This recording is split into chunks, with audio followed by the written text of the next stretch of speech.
ètò Ijiroro Owuro ló tún gbòde. ètò yìí ló ń bá wọlé kí n káàbọ̀ kí n tún máa fi ìlú ẹ̀kú àmójúbà. ètò tó kọ́ ni lọ́gbọ́n tó fún ni lóye ó gbà ṣàlàyé ètò Ijiroro Owuro. ètò yìí ló ní ládùn ṣẹ́gbọ́n. gbogbo ìkan pàtàkì láwùjọ lẹ máa bá níbẹ̀ gbogbo ohun tẹ́ fẹ́ mọ̀ nípa wọn ni wọ́n máa sọ. most of àwọn ọmọ tó wà talented tó ní ìlú àti láti ọ̀fà society. pẹ̀lú Ola Onabajo lórí Startimes television Yorùbá níbi tá a ti ń ṣàfojúsùn ayé tó rẹwà. Yorùbá yín ẹ máa rí gòrò ẹ máa wo Startimes.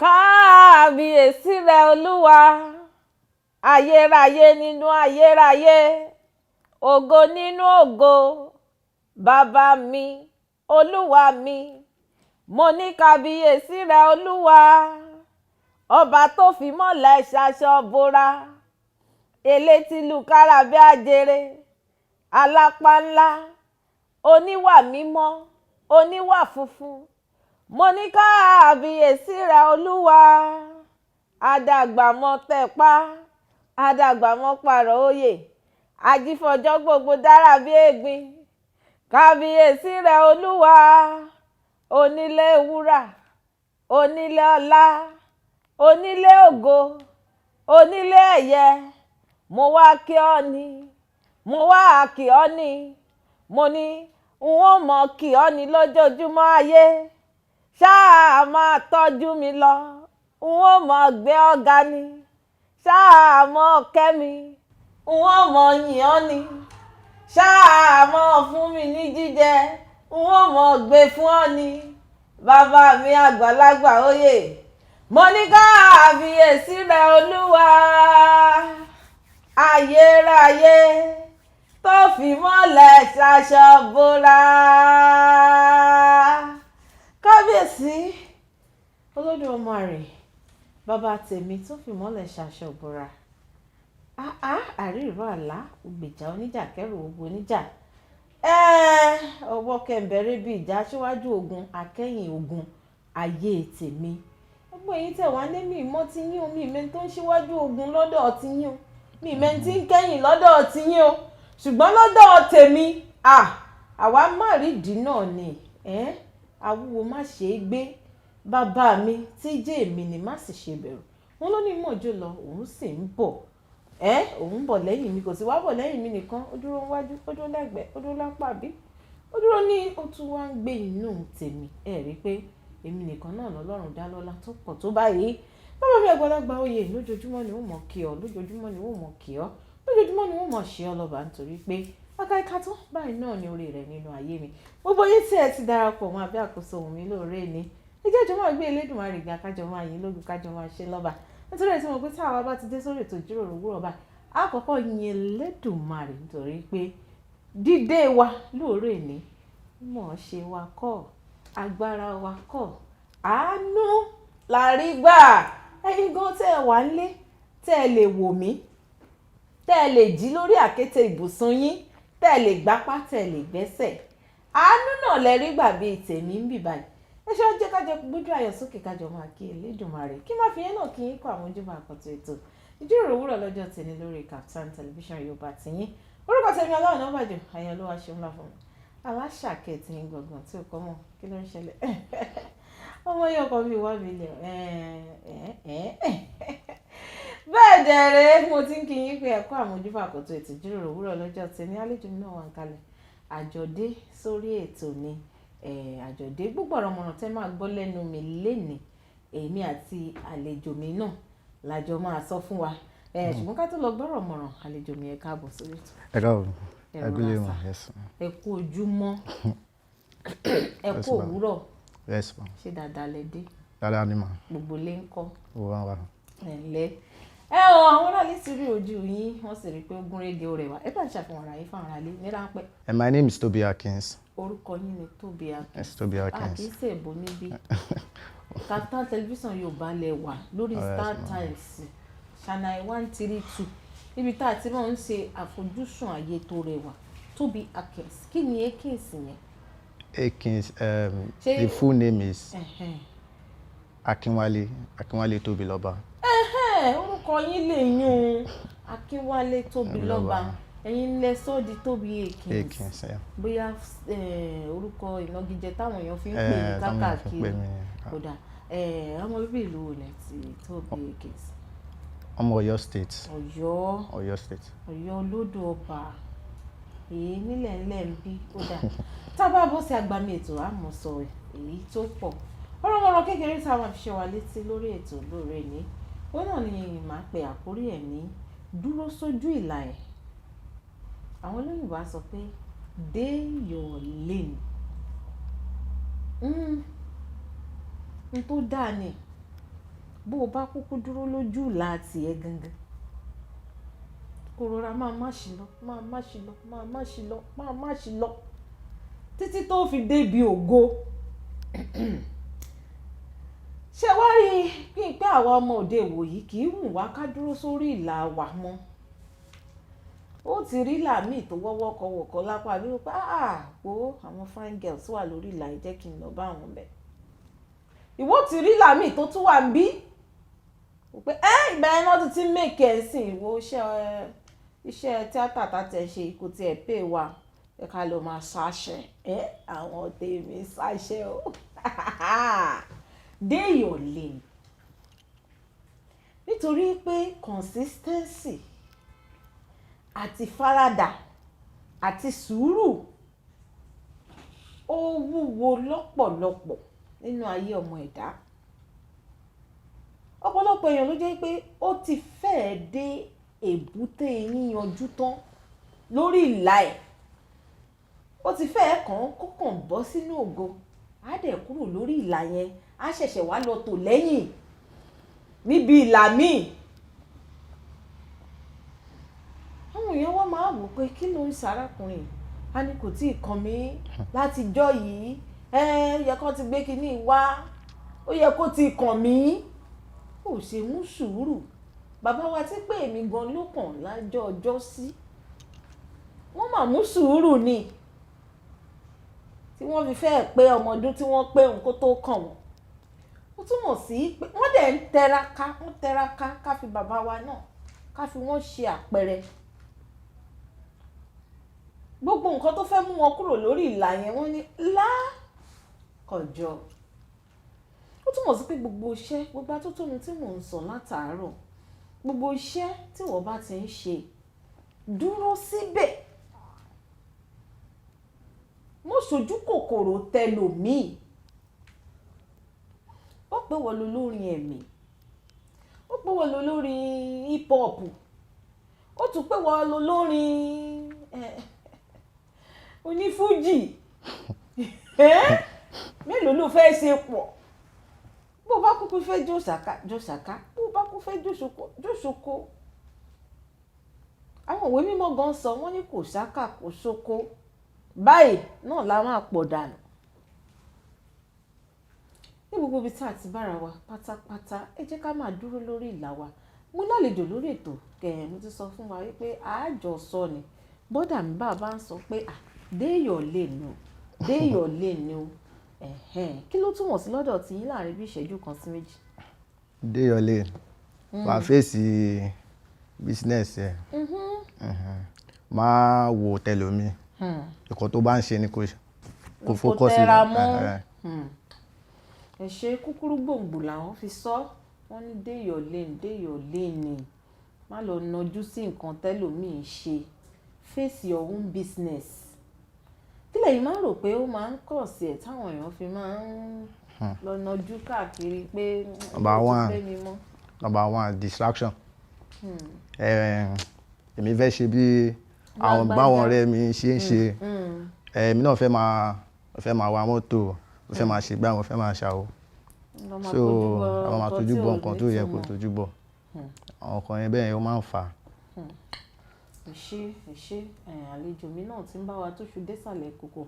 À ń ṣí wa létí lóòrò èyí ni pé ẹ jẹ́ ká dúró lórí ìlà tí Elédùmarè tó tò wá sí nítorí pé láìpẹ́ láì jìnnà á kàn ẹ́ jẹ́ kí n ṣe example yìí ká ní wọ́n ṣe ni wọ́n tò wá sórí ìlà báyìí ìwọ wà lẹ́yìn tí wọ́n sì ń pín nǹkan ṣèbí bóun bó ṣe pẹ́ tó wọ́n bá ti fún lágbájá yóò kúrò ńbẹ̀ ẹ tún sún mọ́ wájú wọ́n bá tún ti fún ẹnìkan yóò tún sún sẹ́gbẹ̀ẹ́ ẹ tún sún mọ́ wájú yóò kàn ẹ́ lọ́jọ́ kan gẹ́gẹ́ bí àpẹẹrẹ tí mo ṣe lẹ́ẹ̀kan pé ẹnìkan ó ti fẹ́ kàn tán kó tó máa sọ pé rárá o òun ti pẹ́ jù ẹ jẹ́ ń lọ tò sí bòmíì kó dẹ̀ mọ̀ pé ó ti fẹ́ kàn òun tán òun náà ni Yorùbá ṣe máa ń sọ yìí pé ẹni tó bá mọ ọjọ́ òwò báyìí òun ló mọ ọjọ́ òkú ní gbogbo ibi tí ẹ bá ti ń wò wá tẹ̀ tí ń gbọ́ wá pátápátá ẹ jẹ́ ká máa dúró sórí ìlà wa afẹ́dé òkè lọ́run ká lọ fẹsẹ̀ rájò ẹ jẹ́ fún àlejò mi ní àǹfààní ó ní wo lẹ fẹ́ ká lọ wò ní ká fẹsẹ̀ rájò.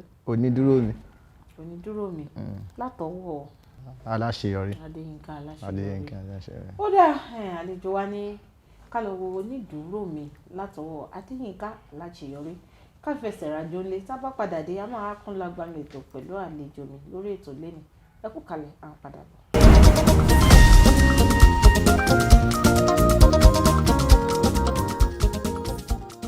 ẹ káàbọ̀ padà sórí ètò Ijiroro Owuro lórí Kaftan television Yorùbá tìyín fọ́fọ́ náà ilé-iṣẹ́ ń darapọ̀ mọ́ orúkọ tèmi Ola Onabajo mo sọ fún wa lẹ́ẹ̀kan àlejò mi náà sì ti wà ń kalẹ̀ bọ́dà mi Tobi Akins ni orúkọ wọn ń jẹ́ Tobi Akins ẹ sì ti ń ṣàlàyé fún wa náà lẹ́ẹ̀kan pé àwọn èèyàn tó ṣe ń pè yín ní Tobi Akins ṣùgbọ́n orúkọ bàbá sọ yín gangan bá mi tún sọ lẹ́ẹ̀kan sí fáwọn aráalé.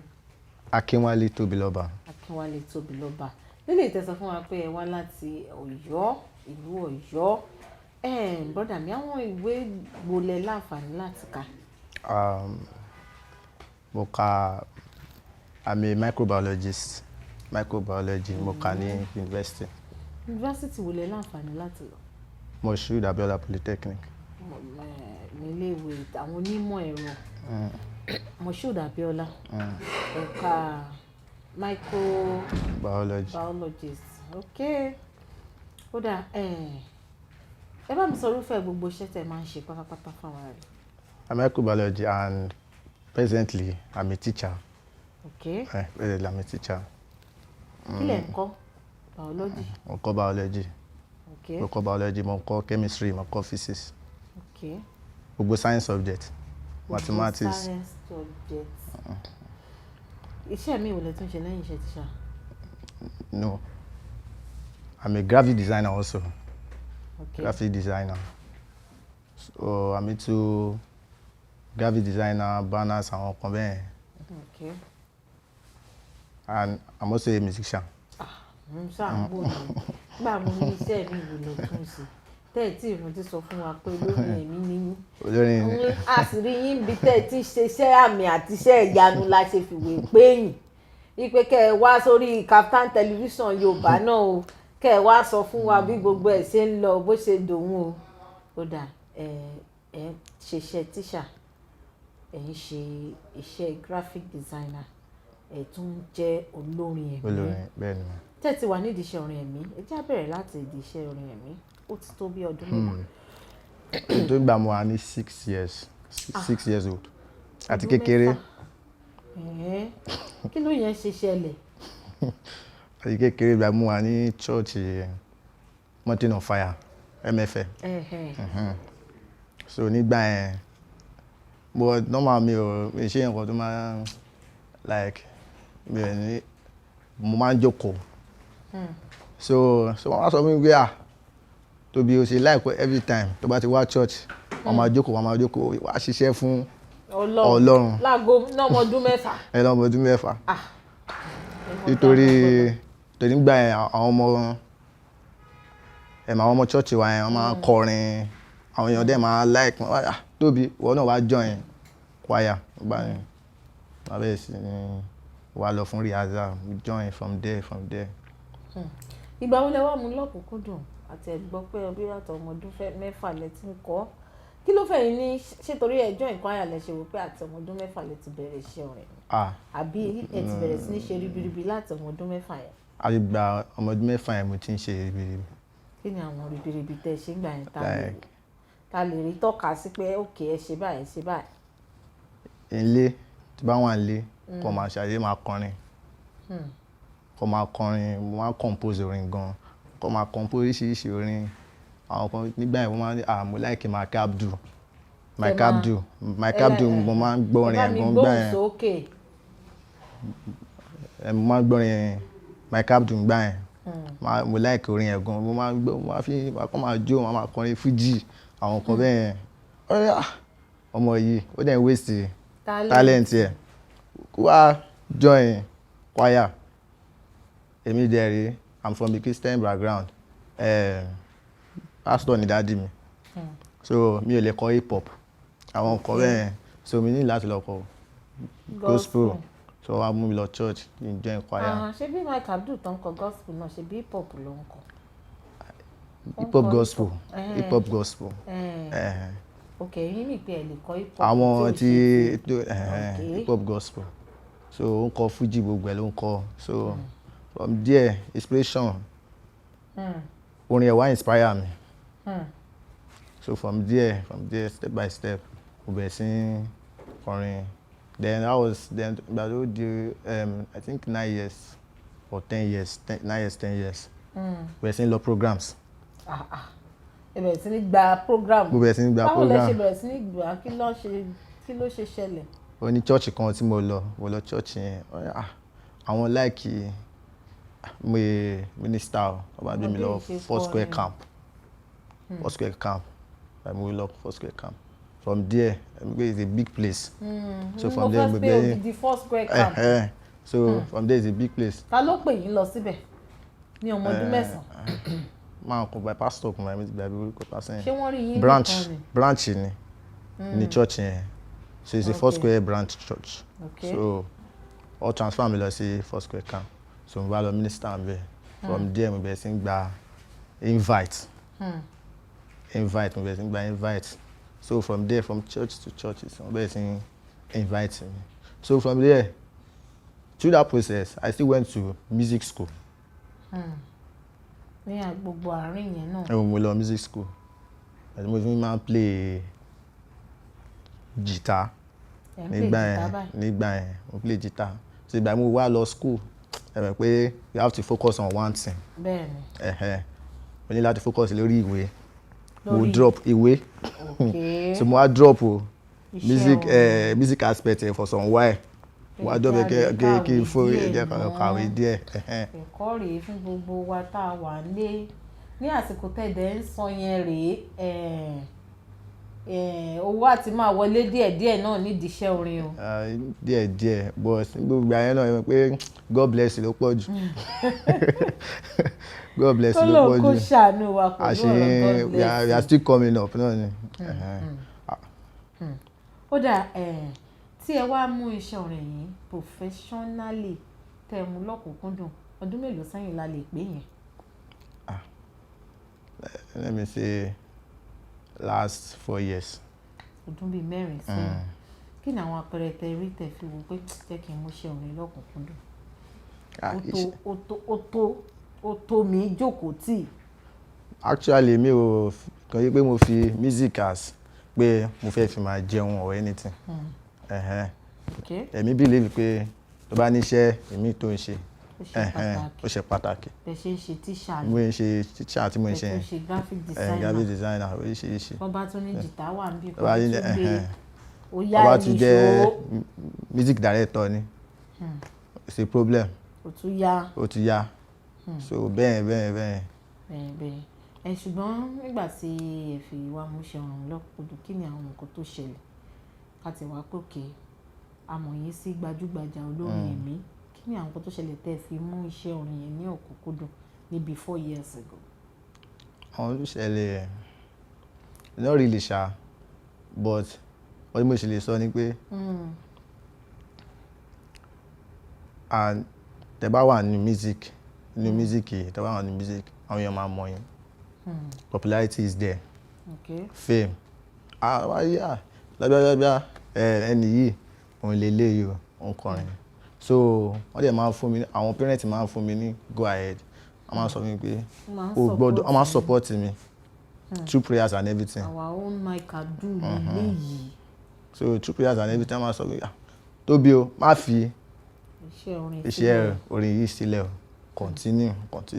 Ṣá máa even tí everything bá le, a máa sọ fún mi pé ṣá continue, máa boost, má worry, o ṣe máa débẹ̀. Singles mélòó lẹ ti ní? Mi ò tí kọ́ ṣe anything àbọ̀, mi ti ṣe any. Ọgbà tábìrẹ̀ tó ẹni ẹ máa ń compose. Mo máa ń compose, kò tí sí much facility and financial scheme.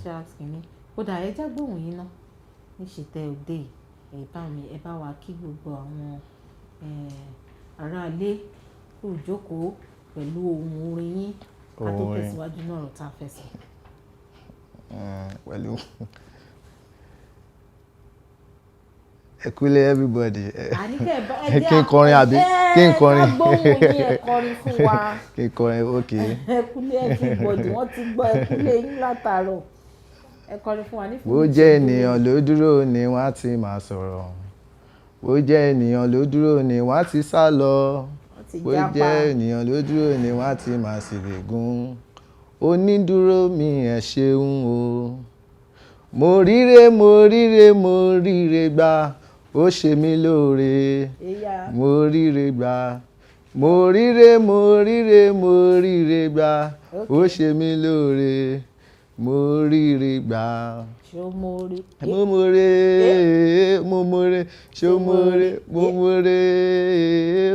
I am very grateful. Momore. Okay, now, bọ́dà mi, ní ìdíṣẹ́ orin, ó ti máa ní orin kan tẹ́ ti compose rí, bẹ́ẹ̀ tẹ́ tí wá access album, tẹ́ like, bóyá tẹ́ máa ń kọ, tẹ́ bá ti lọ fún administration, tó jẹ́ orin tiyín. Actually, mi ò tí farabalẹ̀, tí mo máa farabalẹ̀, tí bá ti kọ́ yín, wọ́n á jù nínú ni. Because mi ò tí serious ń pa ẹ̀, pé kí n serious ń pa, ó tí bá ti compose, ó ṣe pé ó máa ń wá, normal, ó máa ń wá, but mi ò kí n take it serious bẹ́ẹ̀. Ẹ máa take it serious o, henceforth, ẹ lè kọ́lẹ̀, ẹ lè fi sórí fóònù yín. Kẹ̀dẹ̀ tọ́jú ẹ̀ pamọ́, ó lè wá wúlò. Orin tẹ́yìn sọ nìyẹn tẹ́ àwọn ẹlòmíì bá ná ọgbọ́n ẹ̀ ní dààmú mọ́. Ó dáa, ẹ já ṣe báyìí nídìí iṣẹ́ orin láti bí ọdún bíi 4 tẹ́tí wá dojúkọ. Kí ni àwọn nǹkan tó ń keep yín going? I don't keep me going. Kọ́ mo sọ lẹ́ẹ̀kan yẹn, mo sì ní pé àwọn parents. Tó bá ní parents gidi tó máa support ẹ. And the friends also, what matters. The friends you work with, àwọn ọ̀rẹ́ téèyàn bá work with, bóyá mo bá àwọn ọ̀rẹ́ tó yẹ pé wọn ò rí ibi tó ń lọ, tó ń rí future ẹ. Bẹ́ẹ̀ni. Wọn ò rí pé music tó ń lọ, you are going places, okay, so àwọn good, I work with good friends, I don't work with bad friends. So, and my parents also, they are very important. My parents are always advising me, putting me through, sit me down, Tobi, bye. By the music industry, I should be like anybody. I should buy you. Máa farabalẹ̀. Máa sọ pé torí àwọn ọ̀rẹ́ mi ṣe báyìí, wọ́n máa tẹ̀lé wọn, mo fẹ́ ṣe báyìí. Ṣé ẹ ní band? Mo ní band. Tẹ́jọ́ máa ń kóra yín jáde. Mo ní band. Ẹ tó bí mélòó nínú band yẹn? A máa tó bí 8. Kí lẹ ṣe kó jọ? Báyìí ẹ kó jọ. Nígbà mo wà ní 6 years. 6 years. I have an a cappella group. Àwọn a cappella group yẹn ni without instruments. Bẹ́ẹ̀ni. Wọn kì í lo instrument gángan àwọn kan bẹ́ẹ̀. So from there àwọn a cappella group yẹn, láti a cappella group láti ń gather wa. A máa ní ẹ jẹ́ ká lọ kọrin ní church yìí. From there a kàn máa kọ cappella ń bẹ́ẹ̀, wọ́n máa like ẹ̀. From there wọ́n wí so from there wọ́n á ní wọ́n wí okay, kémi gan create band tèmi ó jẹ́ bẹ̀rẹ̀ sí gángan from there gángan bẹ̀rẹ̀ sí rehearse pẹ̀lú àwọn tí mo bá ní àwọn ọ̀rẹ́ mi yẹn tí mo bá ní ẹ jẹ́ á ṣe rehearsal ká máa lo gángan ká fi máa rehearse ká fi máa kọrin akọ̀lẹ̀ jókòó sílé ká máa ṣeré pẹ̀lú gángan instrument from there ẹ fi kóra yín jọ ká fi kóra wa jọ. irú group yìí adẹ́ṣe wa till now. wow ẹ sì jọ ń jáde káàkiri. jọ ń jáde till now. tẹ bá wá irú ìsìn but wọ́n mọ̀ yín gẹ́gẹ́ bí olórí àbí gbogbo yín náà lẹ́jọ́ ní. wọ́n mọ̀ mí gẹ́gẹ́ bí olórí. wọ́n mọ̀ yín gẹ́gẹ́ bí olórí kódà a ti sọ àwọn nǹkan tó ń wú yín lórí tẹ̀ sì fi ń kọrin àwọn eléyìí tínú yóò dùn sí ń kọ́ bóyá bíi challenges nídìí iṣẹ́ orin. Challenges yẹn ò ju pé owó lọ. èèó owó náà ni owó. lẹ́yìn èèó tún ni. owó ni and connection owó náà ló ti máa mú connection wá. lọ́nà wo lowó fi ń jẹ́ níyà nídìí iṣẹ́ orin ẹ jẹ́ ká wò. kò sí sponsors kò sí anybody tó fẹ́ sponsor yẹn àfi tọ́lọ́run bá gbéyàn dìde lóko àfi tọ́lọ́run bá rán ẹ̀pà sí àfi tọ́lọ́run bá rán ẹ̀pà sí yàn so ìkan tó lè help yàn nìyẹn ọlọ́run nìkan ni. àwọn owó tẹ̀ ń pa ń kọ́ tẹ bá ti jáde lọ ṣé ẹ mọ̀ ń pín ẹ mọ̀ náà jẹ tán tẹ bá jáde lọ kọrin tàṣà fún yín ní. normal tá a bá ti rówó a máa pín then ètò a máa save ẹ̀ fún programs. ìjọ mi tí owó bá níyọ. tó owó bá bá jẹ́ God bless you. tó bá yẹ God bless you ni òun la máa ṣe owó mọ́tò a fi máa lọ. so. ó dà ẹ́ sọ̀rọ̀ kankan lẹ́ẹ̀kan ẹ ní owó àti connections. lẹ́yìn àwọn yẹn ń kọ́ àwọn nǹkan lẹ tó ń dojúkọ nídìí iṣẹ́ orin. àwọn tí mo ti rí pé àwọn big artists wá ń sìn àwọn táwọn big artists wọ́n fẹ́ they don't want to work with ó rí ẹ̀ àwọn èèyàn kankan la mọ̀ pé wọ́n ṣe máa ń bá pé wá ti tóbi work with your caliber ni àwọn tó bá ti tóbi work with your caliber but àwa táwọn jẹ́ upcoming tó yẹ pé kíní àwọn náà máa ń ṣe kíní a máa ń stay on our own lane adúláyé tiwa day your day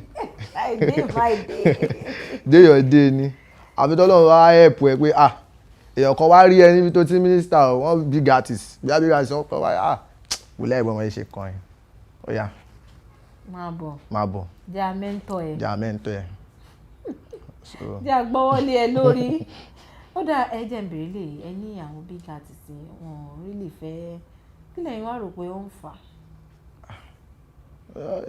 mi fi bẹ́ẹ̀ mọ̀ but àwọn ọkọ mi kan àwọn míì wọ́n bàjẹ́ so bẹ́ẹ̀ torí ẹ̀ ní wọ́n máa wò pé some people are not grateful àwọn míì wà grateful wọ́n wà ungrateful so tẹ́ bá wá débẹ̀ tán ẹ lè máa misbehave àwọn nǹkan bẹ́ẹ̀ so èmi tún wò bẹ́ẹ̀ o but nǹkan tí mo ṣàmọ̀ ni pé all help comes from God. ó dá àlejò wa èmi àti yín àṣìjọ wà lórí ètò lẹ́ni náà ni àṣìjọ ń sọ̀rọ̀ lọ síwájú àti síwájú sí i ẹ jẹ́ ṣe báyìí orí wo lẹ tún fẹ́ ká lọ wò nílé náà ká fi ẹsẹ̀ rájò. wọ́n á ti máa gbọ́ pé Olúwa dára sí mi o. ó ti wà nù fọ́nrán látọwọ́ ta ni ta ló kọ́. Ìlàjà Daniel. Wọ́n ti ya fídíò ẹ̀ àbí wọ́n ti ya fídíò nígbà pé wọ́n fíṣọ̀ àwọn kan nínú orin náà pé nǹkan ó dáa wà á ti máa gbọ́ àbí láti ọwọ́ Ìlàjà Daniel àlejò ní ká tún lọ fẹsẹ̀ rájò ńlé ká bá padà dé ká wá tẹ̀síwájú náà ọ̀rọ̀ tá à ń sọ ẹ kú kalẹ̀ à ń padà bọ̀.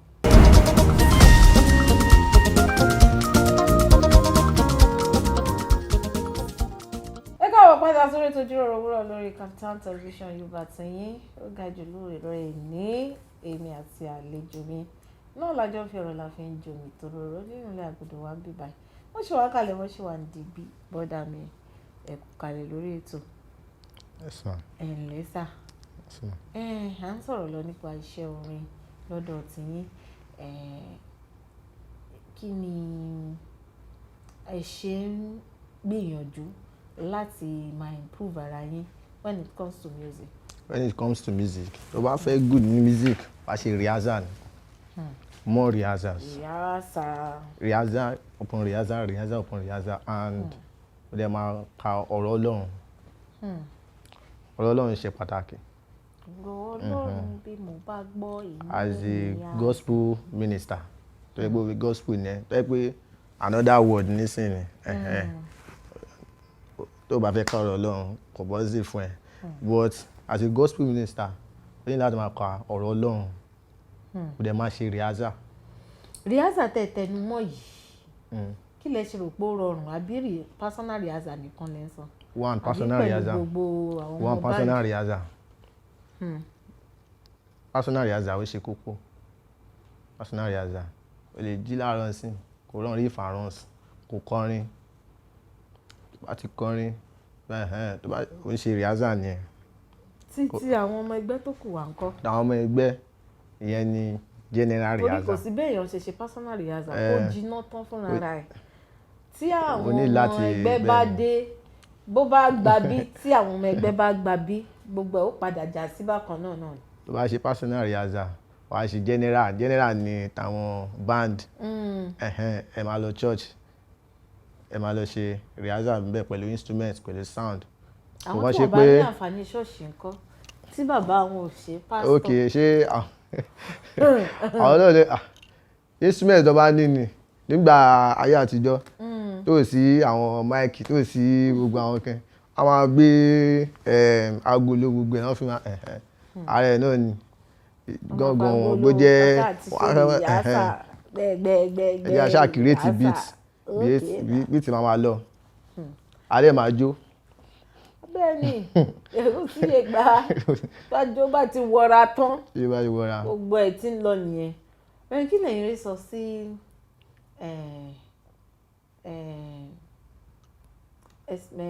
ẹmẹ́nubà aspect kan lẹ́ẹ̀kan God bless you àti gbogbo ẹ̀ tí ó ń jà ràn-ìràn tí ò kò dùn mọ́ èèyàn olórin inú ṣùgbọ́n kò yé má ṣẹlẹ̀. Àmọ̀ràn wo lẹ fẹ́ bá mi gba àwọn èèyàn ládùúgbò yẹn bóyá àwọn ìránṣẹ́ Ọlọ́run àbí nǹkan kan? Kí àwọn ìránṣẹ́ Ọlọ́run àwọn minister kó try láti máa appreciate because àwọn míì ti wà frustrated.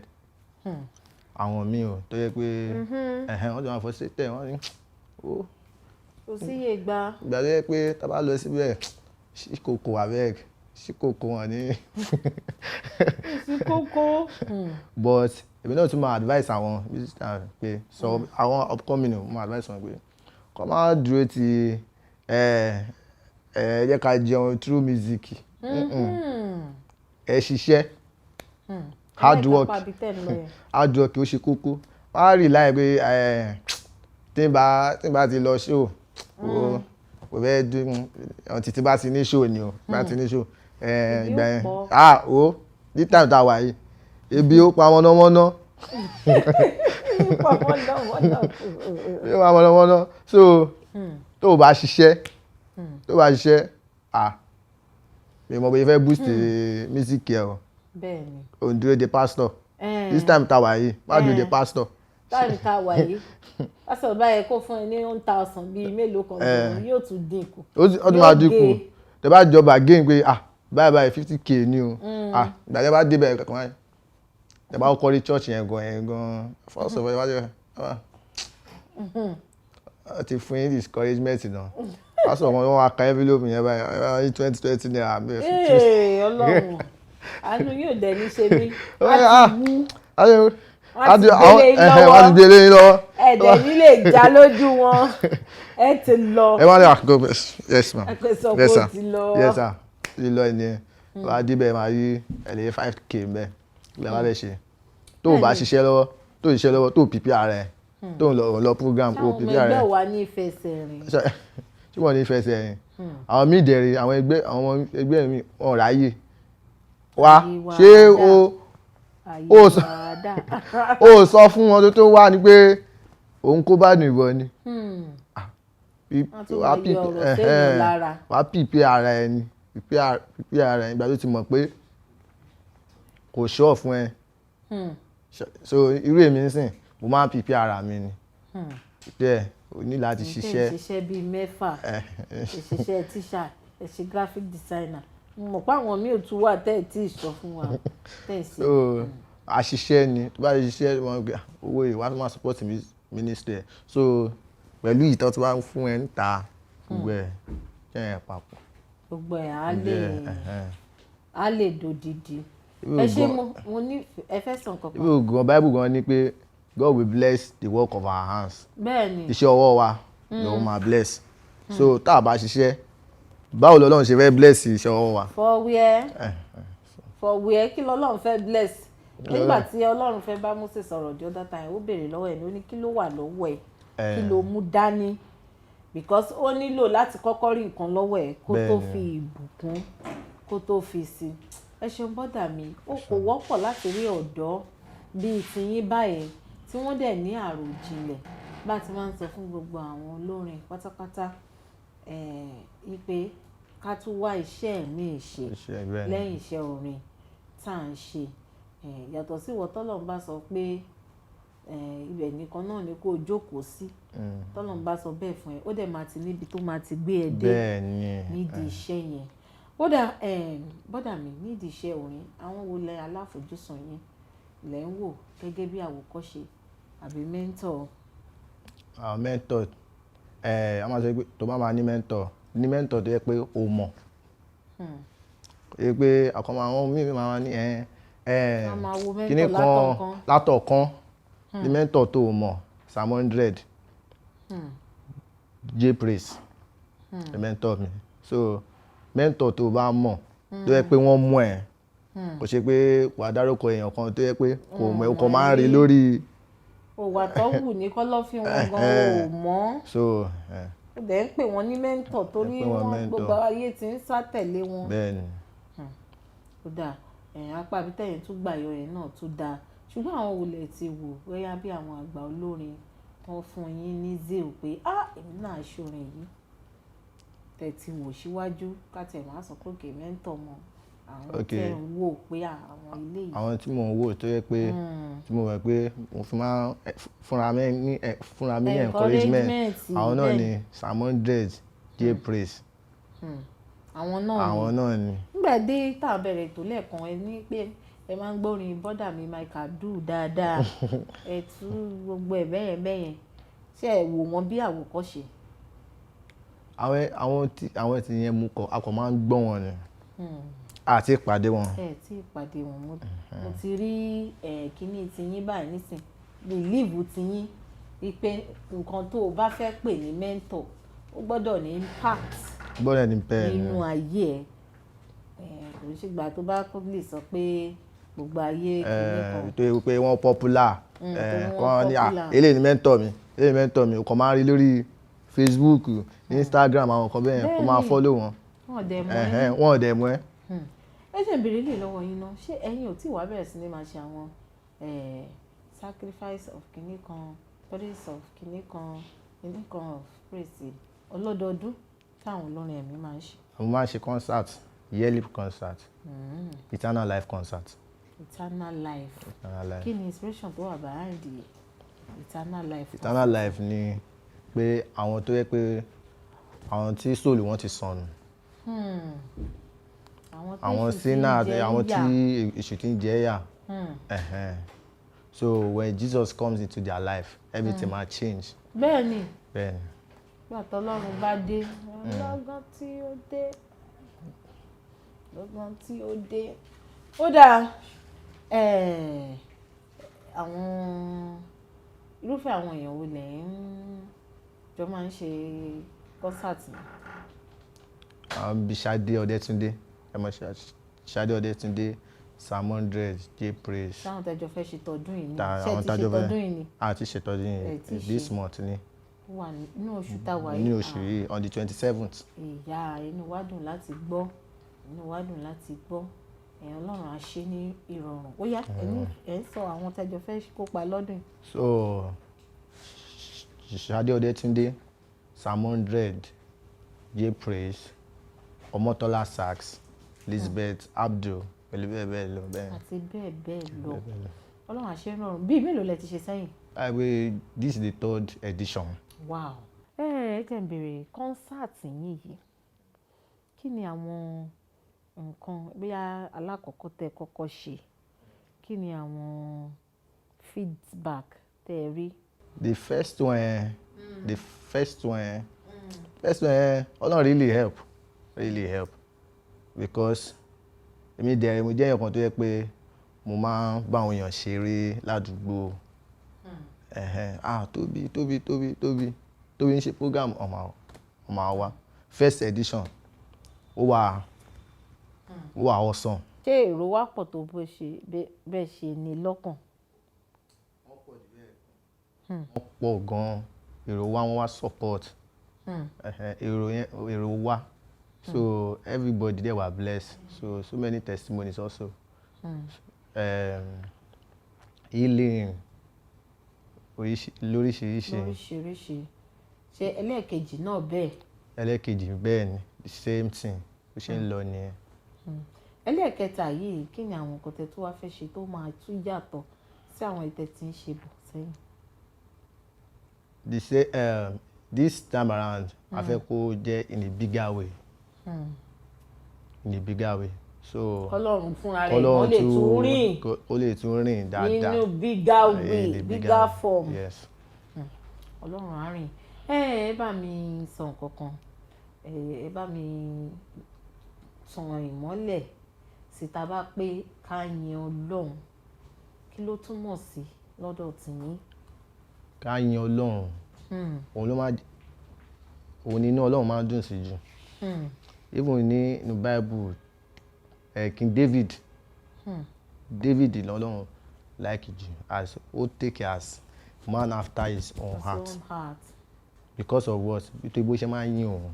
Wow.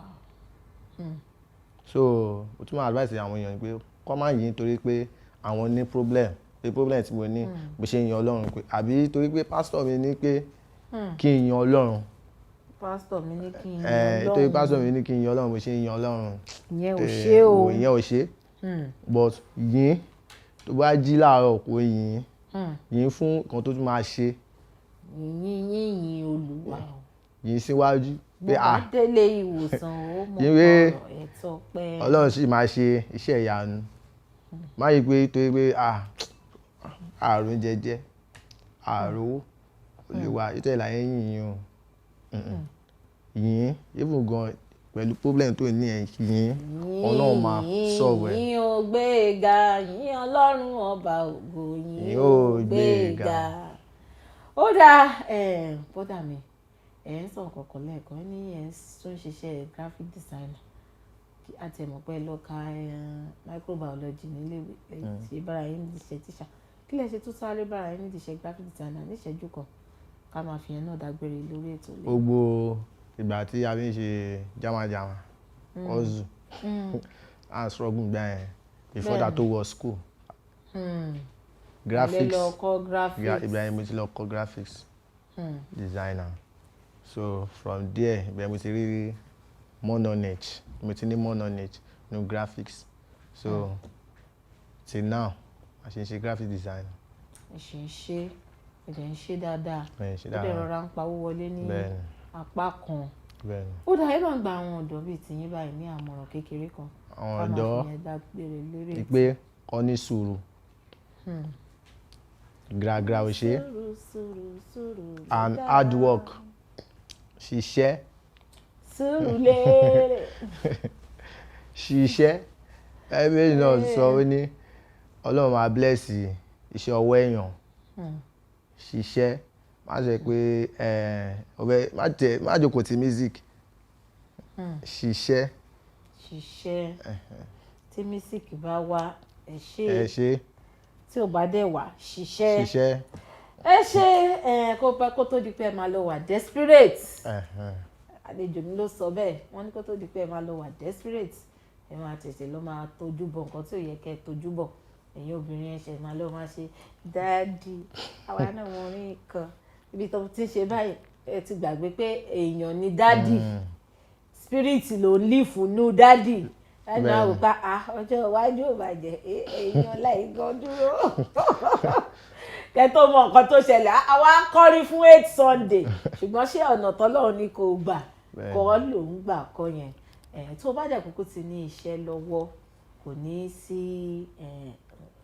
irú yẹn ń bẹ gbogbo iṣẹ́ wa á kúkú tó wá ní ìtẹ́wọ́gbà lọ́dọ̀ bàbá God bọ́dà mi ṣeun gan nítorí pé àfìwé pé yín lè jẹ́ wa iṣẹ́ àdúpẹ́ àwọn bó ní àwọn aráalé sì lè bá yín pàdé lórí gbogbo ẹ̀rọ ayélujára yín pátápátá. Ní Facebook ẹ bá pàdé ní Tobi Akins. Tobi Akins. On Instagram Tobi Akins. Tobi Akins. TikTok Tobi Akins. YouTube Tobi Akins. Ó dá àlejò mi ní ẹ máa bá wọn pàdé lórí Tobi Akins ní gbogbo ẹ̀rọ ayélujára wọn pátápátá. Ẹ máa bá mi ronú sí orin tẹ́ ẹ máa fi dágbére fún wa tán sílẹ̀ torí orin náà lè fi dágbére fún wa lórí ètò lẹ́ni. Yorùbá máa ń sọ̀rọ̀ kan ní kí n lo púpọ̀ ṣókí báyìí òun náà ni ọbẹ̀ oge gbogbo ìtajọ ṣe so tèmi gbogbo iná láti kí pé ẹ ṣeun gan ni ẹ kú fọmọ nìyẹn ṣe bá a ti ń dágbére orúkọ tèmi ò tí ì yí padà Ola Onabajo ni mo ń jẹ́ ayálúwa ṣeun ńlá fún mi aláṣàkẹ́tì gbọ̀ngàn tó kọ́ mọ̀ tẹ bá ní ọ̀rọ̀ kan tàbí tẹ fẹ́ bá èmi náà sọ ẹ bá mi pàdé lórí gbogbo ẹ̀rọ ayélujára mi @Onabajo Olawale @Onabajo Olawale tó bá jórí Kaftan television Yorùbá lẹ ti fẹ́ bá a sọ̀rọ̀ @Kaftan TV Yorùbá ẹ tẹ gbogbo àtẹ̀jíṣẹ́ yín wá ẹ tẹ gbogbo èròǹgbà yín ṣọwọ́ gbogbo ẹ̀ la máa rí tàṣí wá fún yín ní èsì tó dáa kó tó wá di pé èmi àti àlejò mi máa sọ pé eré àtayọ̀ lápàdé lọ́la ó yá bọ́dà mi. Òkè ńláńlá òkè wẹ́wẹ́ ìjì líle kò lè dúró níwájú rẹ̀ Ọlọ́run ẹ ti tóbi tó lórí Kaftan TV ẹ tóbi Olúwa. Òkè ńláńlá. Òkè ńláńlá. Bẹ́ẹ̀ ni. Òkè wẹ́wẹ́. Ìjì líle kò lè dúró níwájú rẹ̀. Láyéláyé. Ọlọ́run ẹ ti tóbi tó. Olórúkọ gẹ̀ẹ́sì mi nìyí. Ẹ tóbi Olúwa. Ẹ ṣe wà lẹ́jọ́ mi ẹjọ́ máa jẹ́ ọ̀sán ara lé pé ó tún lè wà.